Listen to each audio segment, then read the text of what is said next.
girls. How y'all doing today? My name's Dave Davis. I'm the fire chief of your local fire department. It's fall time again. We're observing Fire Prevention Week this week. We're kind of sad actually, because normally this would be the time of year that we would come down and see you, or we invite you up here to look at our station.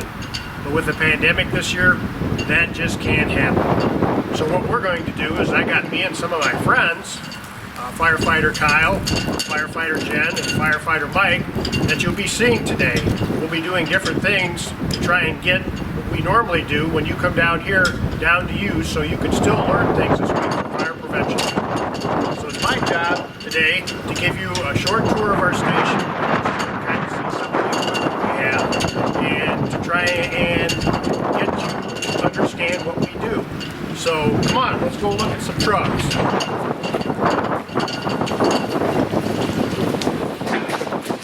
How many of you know what this is? Did I hear anybody say ambulance or rescue squad? That's exactly right. One of the most used pieces of equipment that we have. Just about 85% of our calls we use this equipment here. So I want to show you, because sometimes you might get scared if you get in the back of this thing because you don't know what's going to happen. But I'm going to show you what we normally would do when we go into the back of one of these things. Just to let you know that it's not as bad as it looks. So come on, let's get in the back of this thing.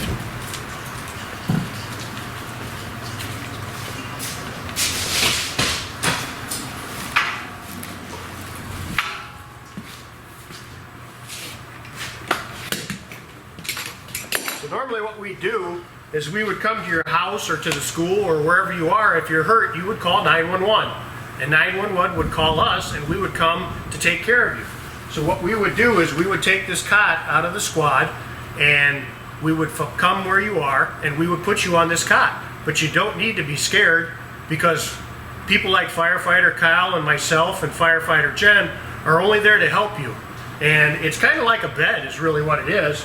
But we take this apart and we set this up like this. And then what we'll do is we'll just ask you to lay on here. And then we'll strap you in it. We'll cover you with a blanket.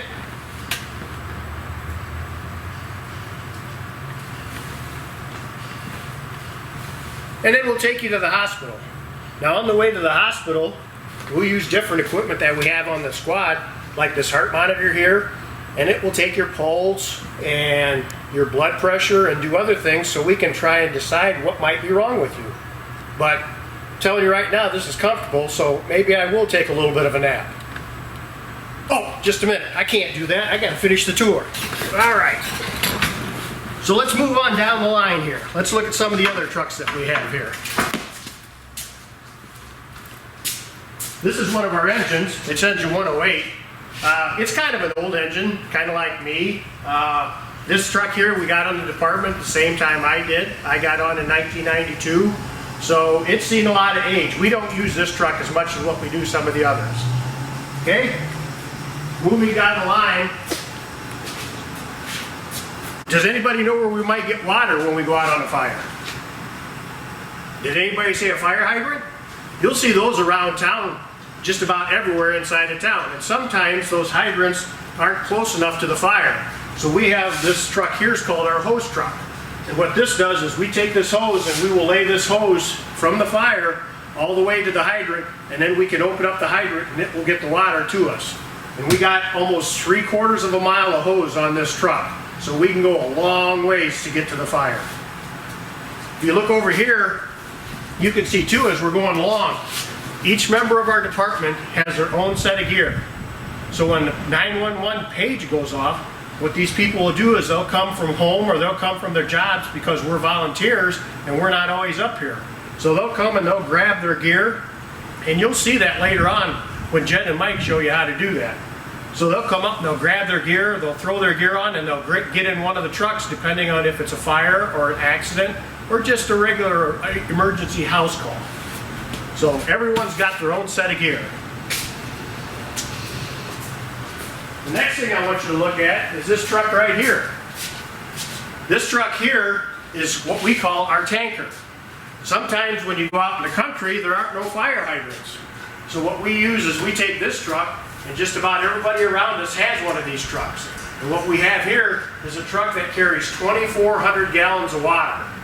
If we took the top off this thing, that'd be a pretty nice sizable swimming pool for you guys to swim in. But we take this truck out on the fire, so that gives us the water that we need to be able to help put out the fire. Right beside this truck is one of our engines. This usually is the very first truck that goes out on a fire call.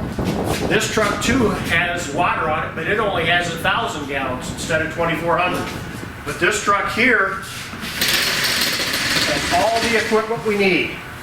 This equipment in here is what we call the jaws of life. So if you're ever in an accident, we get this equipment out and we help to get you out of the vehicle if you're trapped in the vehicle or stuck. This here has some cribbing and it has a power saw up here in case we have to cut something apart to be able to get you out of it. This compartment here has all kinds of shovels and picks and brooms and ladders. So as you can see, we have quite a bit of stuff that we have to take with us because we just never know what's going to happen, and we want to be prepared for everything that happens when we get to a fire scene. I'm going to climb up in here on this one, but as you can see, after the firemen put on their fire gear, they'll get up in one of these seats. And this truck here will allow 6 people to go to the fire at one time. And what they'll do is after they have their gear on, and you'll see this later with Mike and Jen because they're going to show you that demonstration with the turnout gear. So you won't be scared when you see us come if unfortunately you are ever in a fire. But they'll sit down and they'll put this pack on, and this pack will strap onto them so that way when they're at the fire they're ready to go. But as you can see in here too, we have all the equipment in here. We have lights, we have axes, we have pickaxes, we have radios so we can talk to each other. But we just have a lot of equipment that we got to take and we have to learn to use. All right, let's see what else I can find for you today. Come around here, let's see what else we got.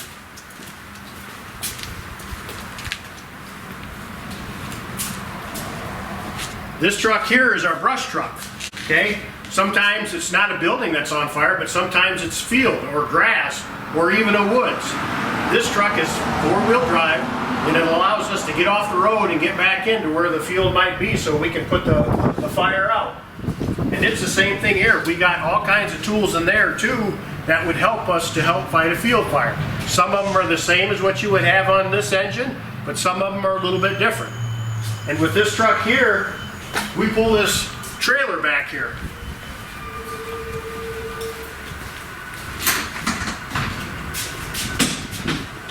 And in this trailer back here,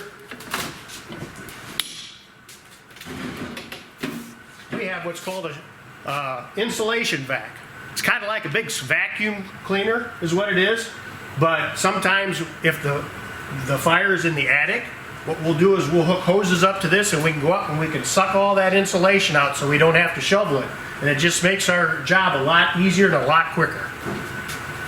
So as you can see, we have a lot of different equipment that we have to have up here, and there's just so many different things that can happen on a fire scene. So let's go one place here and I'll show you another thing.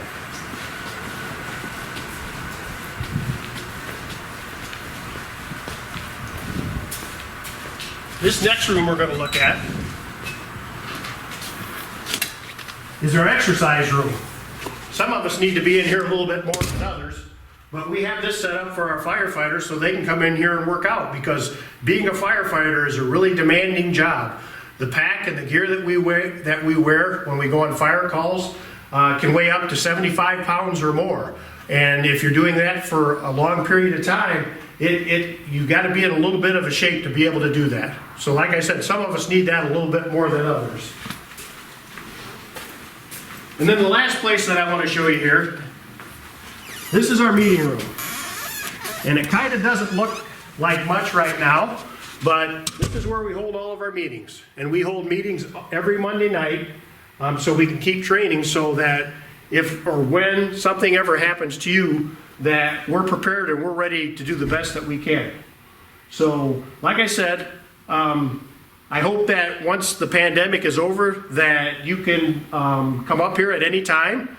We usually have somebody here 24 hours a day, 7 days a week, and they'd be more than happy to take you on another tour where you can get in the trucks and that. But unfortunately, we have to wait till the pandemic's over. So with that being said, like I said, Kyle's going to go over the fire prevention theme.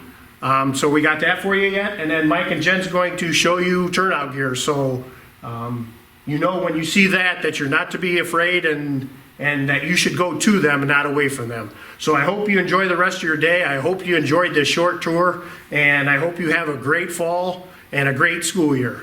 So thank you for giving me this time.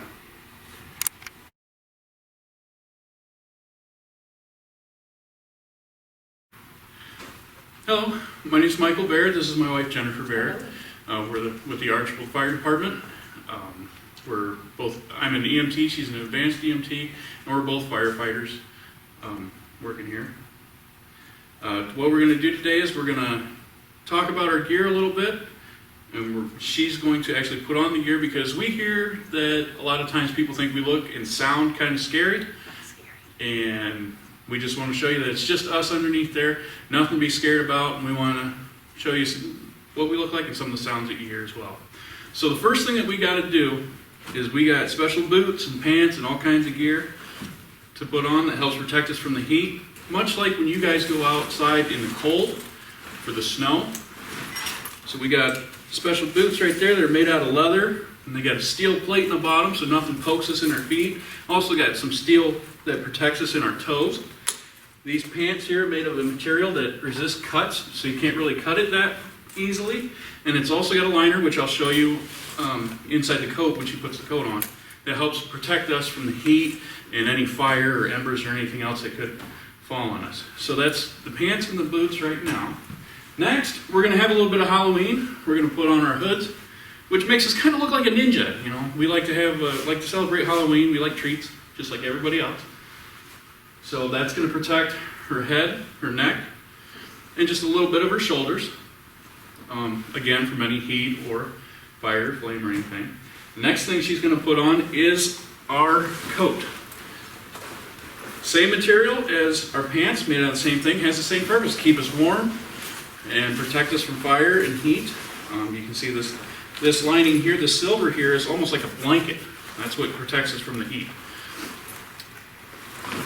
As you can tell, I'm no different than if you were going out in the snow. The only difference is it's protecting me from the heat of a fire.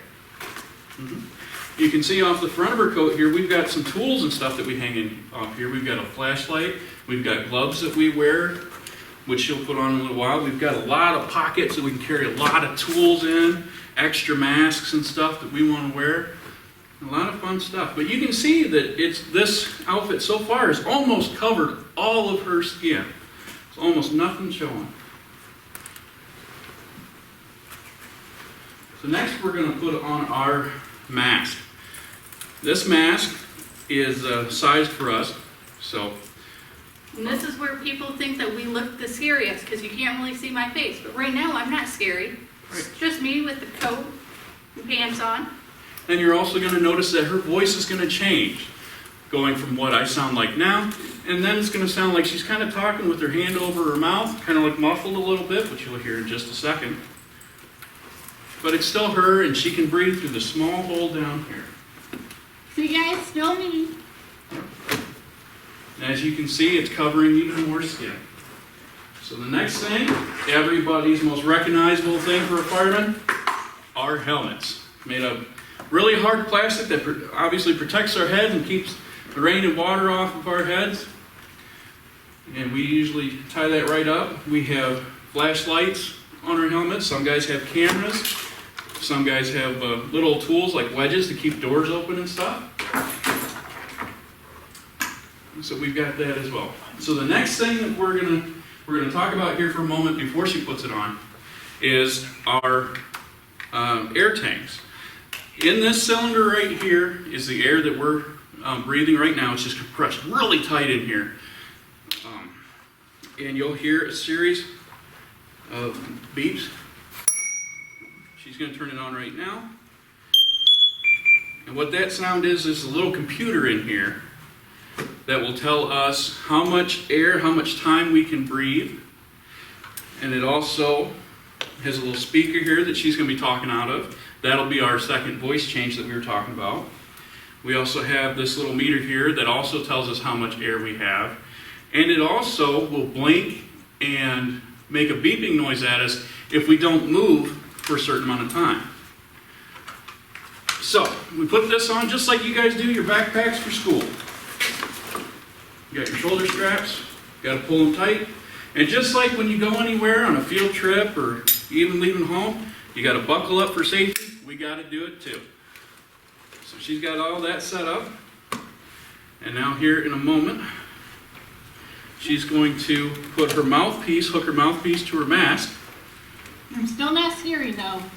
No, still not scary. Now her voice is going to change again, and you're going to hear her actually breathing. That's what that noise is right there. So what this is allowing me to do is it is allowing me to go into a house filled with smoke. Yep, as you can see, as she's putting on her gloves right now, that if she does a 360 right now, you will not see any skin except for her right around her eyes. That means she's fully protected from the flames, the smoke, the heat, everything that's kind of scary in a fire if we have to come in. So again, don't be afraid of these sounds that you hear, and just stay put where you're at in whatever house. That noise right there is also a sound to not be scared of. That noise, when that goes off, that means we haven't moved in a little while. So it's telling us to do our favorite dance called the Fireman Shake, which she is demonstrating for you right now. So we're going to go ahead and go ahead and tear down, and we hope you guys enjoyed that.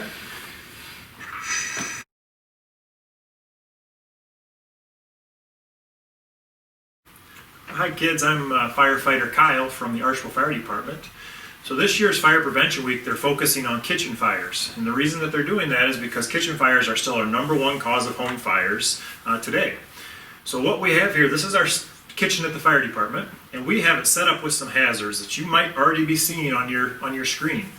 Well, what we would like you to do, and don't start now, wait till we tell you, is to look across this our hazards here and see which ones you guys can note. And what we'll have do is we'll have the teachers pause the video, and then you're going to write down all the hazards that you see, and then we'll come back and we'll start discussing why they're hazards and what the hazards are. Have fun.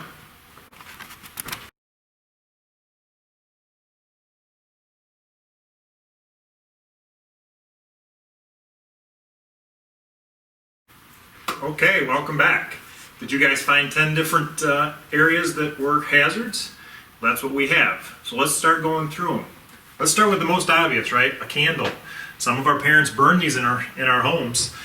So what we want to make sure, if your parent does burn this in their home, make sure they don't leave the room while it's still burning. If they're going to leave the room, make sure they blow it out, and then if they come back in the room, they can relight it if they need to.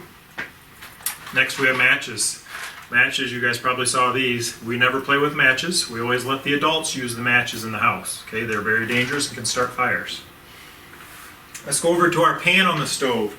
So when our moms and dads are cooking, the one thing we want to make sure is that we're not around them while they're cooking. We want to stay about a 3-foot area away, because sometimes this pan has grease and sometimes this pan has oil in it that can burn us if it would splash on us or tip on us.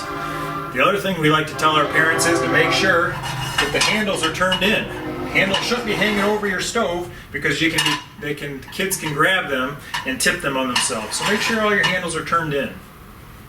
Another hazard we have here is we have a dishcloth over our burners, right? This can start on fire and cause a fire. That's a very big hazard. Another one you might not know is a dishcloth hanging on your oven. So when you're using your oven, if your oven is hot, you should never have a dishcloth hanging on it, because as you're opening and closing, this could spark and catch fire. Another one that you might not know is this is a broiler drawer down here. What a lot of our parents like to do is they like to use this for storage. That's not what this is for.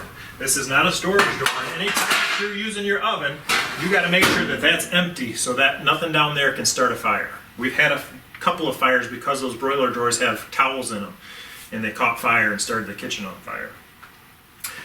Moving along here, we have extension cord you see here. So one of the things with extension cords is you want to make sure there's no frays or no wires showing on your extension cords. If there are, you got to tell your mom and dad that you got to replace those cords because those can start fires. Electrical outlets. We don't ever stick anything in electrical outlets, and we always let our mom and dad plug things into our electrical outlets, right? Okay. We have a knife here. Moms and dads are only to use the knives for cooking and cutting food, right? We're not going to touch those. We don't want you guys to touch them at all. Our toaster. We don't put anything in the toaster. We always let our moms and dads make us our toast, right? Because sometimes you can put paper and dishcloths in here, and you turn them on, they can catch fire. So we want to make sure that we stay away from toasters and just let our moms and dads use our toasters. So that was our 10 items that we have in our kitchen that were hazards. One of the things, the safety tips that we have is you should always in your kitchen have a fire extinguisher handy just in case something does get out of hand and your moms and dads can use a fire extinguisher to put the fire out. Thanks for your time. I hope you guys had fun with this activity and enjoy the rest of your day.